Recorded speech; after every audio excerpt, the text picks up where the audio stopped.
Și n-am grija nimănui, și n-am grija nimănui, măi. When you think of something merry, it's quite unlikely that the next word coming up to mind would be a cemetery. Yet in Romania, that's a thing. No, seriously, we have a merry cemetery, and the story behind it is a lot less crazy than it would seem. Let's explore.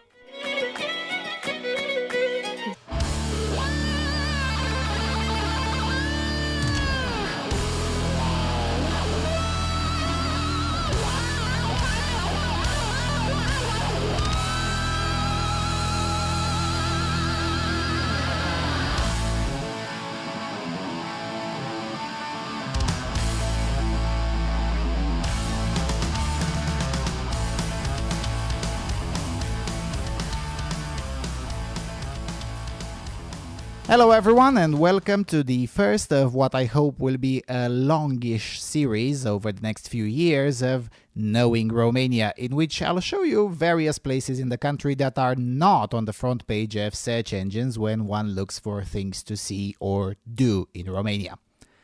So the first stop is the village Săpânța in Maramureș County, a village made somewhat famous by its merry cemetery, though the story behind it is still not really being told in English outside some niche circles. Though, to be fair, it is oftentimes told poorly in Romanian too, partly because generally internal tourism is terribly promoted, and partly because Maramureș people, as industrious and patriotic as they are, don't really seem to like PR that much. It's enough for them to know in their hearts that they're awesome, and they truly are, but they don't feel the need to tell anyone else how awesome they are.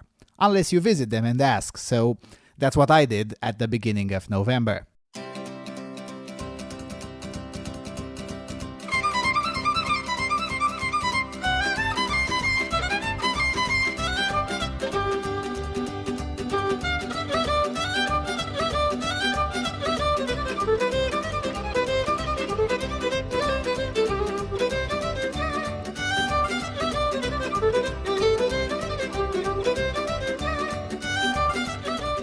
Unfortunately, the weather was not exactly my friend on this visit, but such is life. Given the accessibility of the place, there are limits to when I could have gone.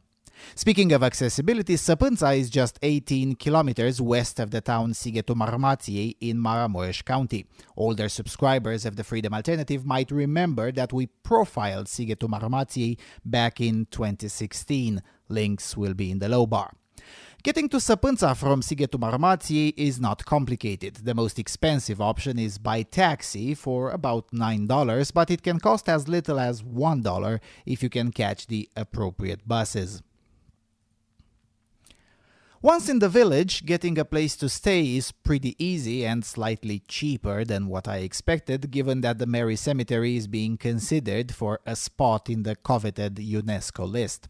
Though officially not on that list yet, the site has been under supervision for quite some time now, an aspect which those who work for the upkeep of it credit as a positive influence. The best part is that almost all of the tourist accommodation is in regular people's houses, which means you'll also get access to raw rural stories, first-hand traditional food, and, of course, horincă. Just don't get too much of the latter. The village is not huge territorially and can be explored on foot in its entirety in a single day. What's great about it is that it's quiet. Even when it's buzzing with tourists, it's still mostly quiet. Thus, the vision of those who made the village famous to begin with appears to still be very much alive. The vision being that the people in Săpânța are just transmitting their culture forward generationally. It's nice that the outsiders like it, but don't want to let that influence things too much. And that's how we get to the main attraction of the village, the Merry Cemetery, located right in the middle of the village and impossible to miss as it is appropriately marked and usually the most crowded portion of the village. So, let's bust some misconceptions about the Merry Cemetery. First of all, the Merry Cemetery is anything but merry. Plenty of commentators, both from Romania and from abroad, eager to make a metaphor that sounds good, have made the comment that Romanians in Maramureș have simply laughed in the face of death, the intention being to describe the strong character of the Maramureș folk in particular, or of Romanians in general. The thing is that this is not exactly the case. Once you start reading the epitaphs on the crosses, it's hardly merry. Most are about very cruel deaths, political oppression, incurable diseases, and generally a life of suffering and strife, routinely lost long before old age. Most stories are harrowing, but that's usually lost in translation because most of the epitaphs are written in a way that is as close as possible to the way the locals speak, thus routinely deviating from the academic writing, making the tourist guide's job quite difficult when foreigners are around. I know I was pitying the lady who was trying to translate the epitaphs in Hungarian for a group of school children while I was videotaping these images. It's not an easy job, that's for sure. Some of the epitaphs are indeed funny, and it is clear that the founder intended to make most of them funny. It's just that until his own death, very few occasions emerged in order to write something funny or ironic. There are a few, though, such as the cross of the former chief of the agricultural cooperative, which was forcibly imposed upon Săpânța, just like the rest of the country, by the communist regime. The epitaph on this individual says that he was unable to understand why most of the village despised him when all he did was to just abide by the law. The way the text is written conveys, in a subversive way, that things were a bit more complicated than that. The reality is that the name Mary Cemetery comes a bit less from the epitaphs and a bit more from the color being used. This particular blue, which is oftentimes referred to in specialized literature as Săpânța blue, is indeed a cheerful color. You will notice in the footage that some of the crosses are of a grayish color. Those were green when they were first made. In Maramureș in the 1930s, when this cemetery was founded, green was the color of the houses inhabited by Hungarians and blue was the color of the houses inhabited by Romanians. The same color pattern was and still is being preserved in the cemetery as well.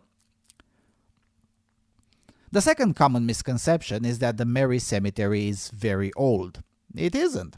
By Europe standards, the Mary Cemetery is in fact quite new, having been founded in 1935 or 1936, depends on which follower of the founder you ask. And yes, you can meet them in person and talk to them. For the locals, none of this is special, which is precisely what makes Săpânța so attractive. But while the cemetery itself is not exactly old, the motifs from which it draws its inspiration are indeed very old.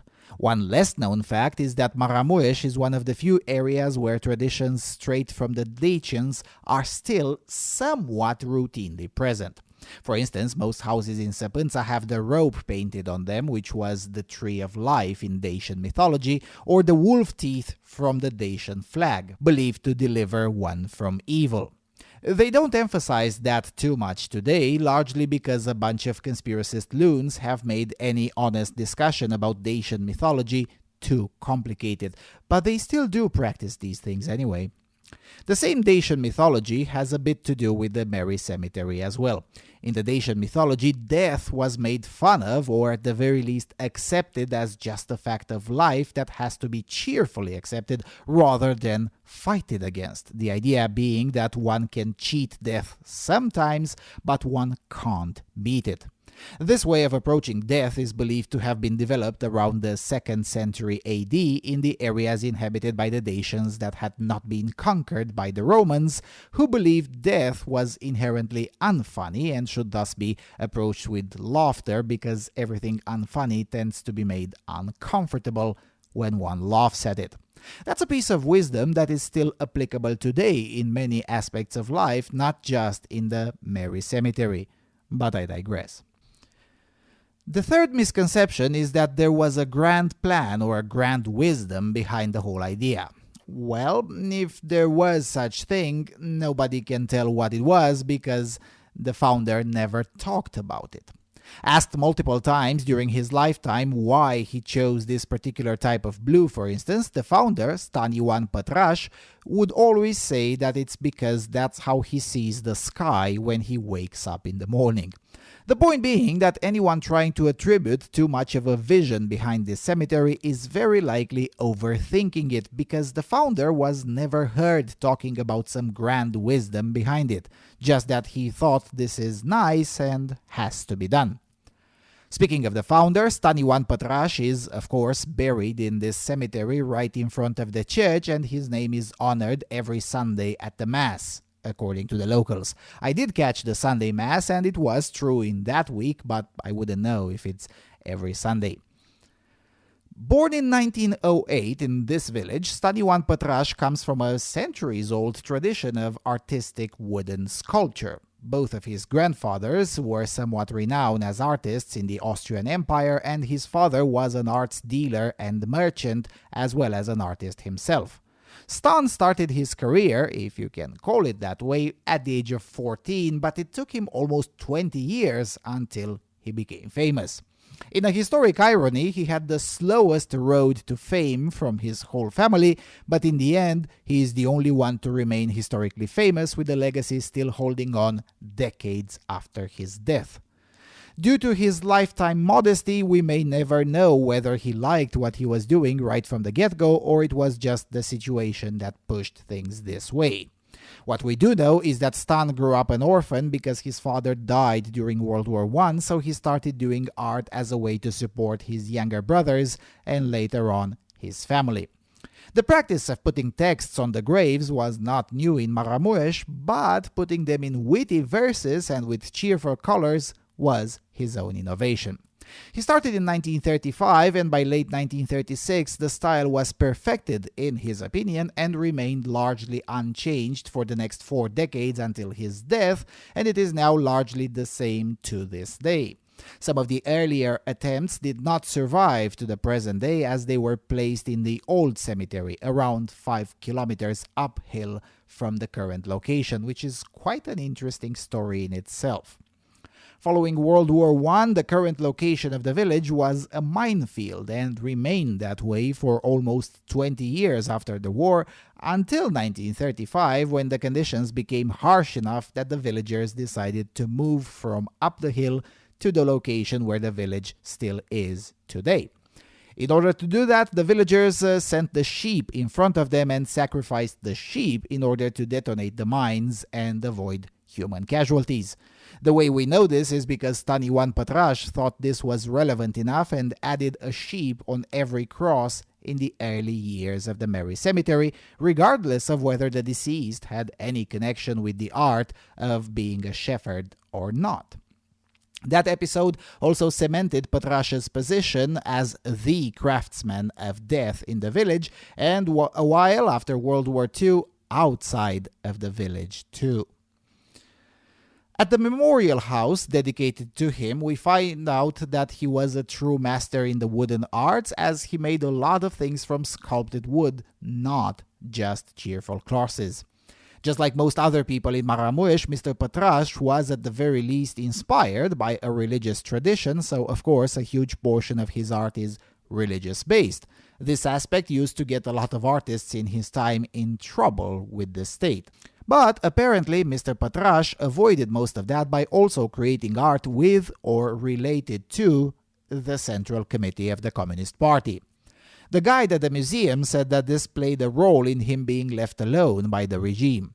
Well, that and the fact that he was already internationally famous by that time, routinely visited by foreign artists looking for inspiration or wisdom.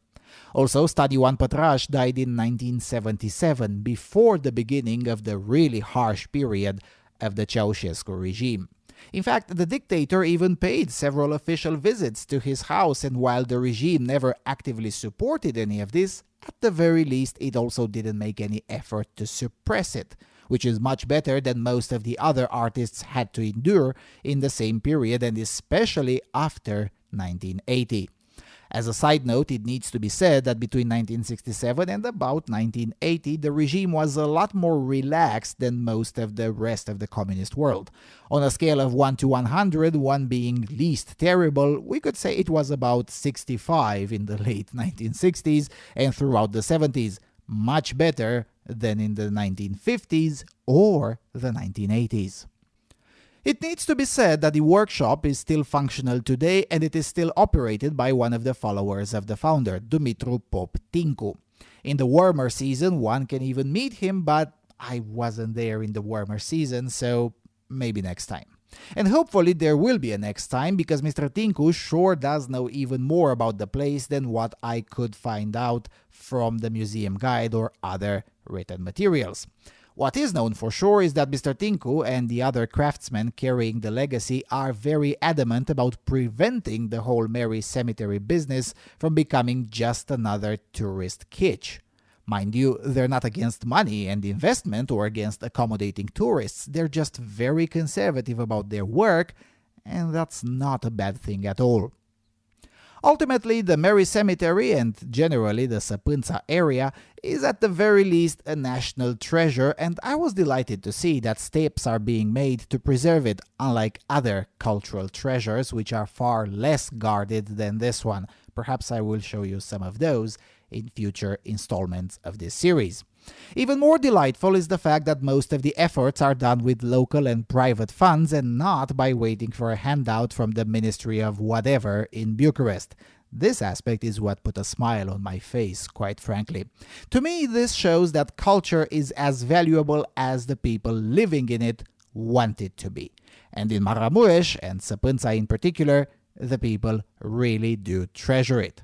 Because it's not just this museum. Almost every house in the village is a museum in its own right. Almost every homeowner, by tradition, maintains a room with cultural items, and the richest of them are already working at opening a fully private museum with the stated intention of not allowing what they call the 1968 and 1980 mistakes. What are those? Well, Stani Ioan Pătraș received an award worth around $1.3 million in today's money. He chose to donate more than 90% of the money to the local authority in exchange for the road to his house to be paved. Well, the road was paved about 50 years later. Then in 1980, 3 years after Pătraș's death and after his wife died too, the daughters chose to sell his house to the state in order to be turned into the museum that it is today.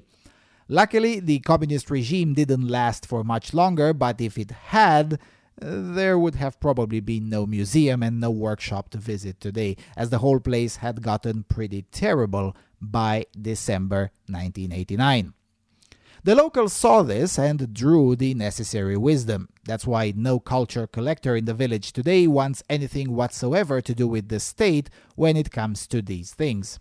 In the words of the man who housed me for the night, quote, "My sons may end up being incompetent, sure. They may end up squandering my collection and not passing the legacy of collecting and documenting the culture in this area. But I know for a fact that there is a smaller chance of that happening than the state ending up doing exactly the same. With the state, I know 100% that they would manage it poorly," end quote. Needless to say, I like Maramureș quite a lot.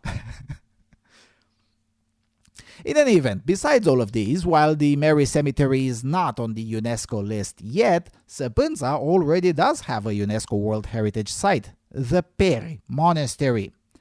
This particular construction is not old per se. It's been erected in 1997 almost entirely with local funds, but the institution it represents dates back to the 1300s and it has been built using 1300s techniques. It is the highest wooden church in the world, reaching 78 meters in height. For comparison, the Statue of Liberty stands at 47 meters tall and the statue of Jesus Christ in Rio at 38 meters. The reason this monastery was erected was one of historical reparation, as the locals say. The original structure, also called Per, was just 1 kilometer away from here, but 1 kilometer up north, which is on the other bank of the Tisa River, which following World War II ended up being in the Soviet Union and nowadays in Ukraine. The Peri Monastery as an institution is quite important since this is where important portions of the Bible were first translated into Romanian, such as the Gospels, the Psalms, and the Acts of the Apostles, thus kickstarting the movement that eventually led to a creation of a Romanian national church separated both from the Greek Orthodox and the Russian Orthodox.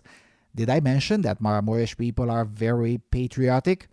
Yeah, they have quite a long tradition in that too. They just never give up. Although stunning in its own right, the monastery and the dendrological park that surrounds it don't gather as many visitors as the Mary Cemetery, even though here one can admire 300 years old trees as well as some rather unique architecture that one can't exactly find anywhere else in the world. Admittedly, part of the reason for the low attendance is the fact that the church doesn't promote it as much as it promotes other wooden churches in the area. Also, at least for now, backpacking tourism, the way I do it, is still not a thing here, most tourists arriving here as part of a tour or with a car. And although this site is accessible by car and the road is impeccable, the accessibility is narrow, favoring walking rather than a car or a bus. To me, that is a good thing, obviously, but most tourists still disagree, even though it's no more than a 2-kilometer walk from the Mary Cemetery to this site. Walking is out of fashion, clearly. So yeah, that's Săpânța in November. Now, in the summertime, it's a lot more attractive, which is why I don't go in the summertime, particularly in August. Well, that and the fact that August is usually when I'm out of the country. But if one is interested to learn a lot more about the local culture, one should come in August when there is the annual Stani One Pătraș Festival, where visitors can learn all the details and even try out the local art themselves. Then there's the Long Road to the Mary Cemetery Festival, organized usually by a man named Peter Hurley, an Irishman who fell in love with Romania about 25 years ago and has been living here in Maramureș for the last 12 or 13 years and has been contributing to all sorts of events in the area. The Long Road to the Mary Cemetery is a whole national tour, essentially, starting from Bucharest and going by train for the whole 720 kilometers from the capital city all the way here, and the trains one gets into during the trip get older and older as the trip progresses, finishing with the Mocănița trip, one of the last places in the world where steam locomotives are still being used regularly. There are several other places like these in Romania, but only this portion in Maramureș is fully open almost daily to tourists. Anyway, the point is that one gets the best experience of this area during the warm season rather than early November. That is to say, if you like to be with a lot of people. If you're like me, well, late October, before the annoying rain starts, is probably the best period. I only got one day of sunshine and then got tormented by endless rain. But on the upside, I got to pet kittens and got to visit places without too much interference from other tourists. Not to mention no hassle in finding accommodation or a seat at the table in a restaurant. And yes, you should have lunch at least once at one of the local restaurants. Their food is just great. But most important if you visit off-season is what I mentioned at the beginning, the quietness. Everyone should get a share of the Maramureș calm and quietness, I'm telling you.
Anyway, that's it for now. This was Săpânța, a place you should not miss. And I'm talking here to my compatriots as well. This is a place you should see before you see your grave. Otherwise, you might get a sad epitaph on your cross. And with all of that being said, thank you all for watching. Thank you for your consistent and generous support. Please consider a donation should you derive any value from the work being done here. Don't forget to subscribe, visit our website, and I will see you all soon on the Freedom Alternative.